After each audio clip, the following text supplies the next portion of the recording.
ប្រពន្ធសម្លាញ់អើយដឹងទេ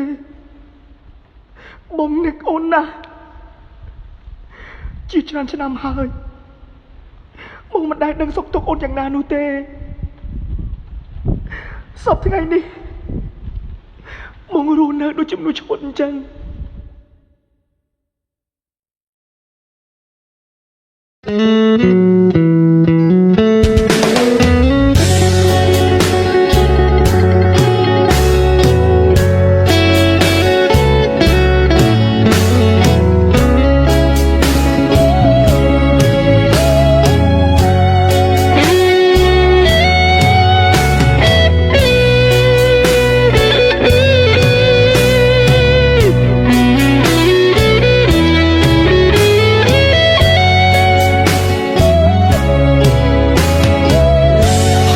ជួបគ្នាយូរអូនមានកូនហើយ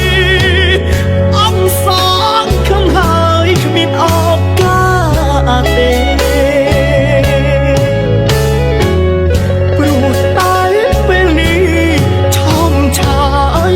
អូនបានคล้ายជាម្ដាយគេហើយបងបានត្រឹមជាអ្នកធ្លាប់ស្គាល់ជួបគ្នាយូរអូនស្អាតខ្លាំងណាស់ដឹងច្បាស់ថាគេមើលថែដិតដល់ខុសណាស់កាលនៅជាមួយបងស្នេហ៍ស្នងជួបតែទុកអំពលថ្ងៃនេះនិមលអូ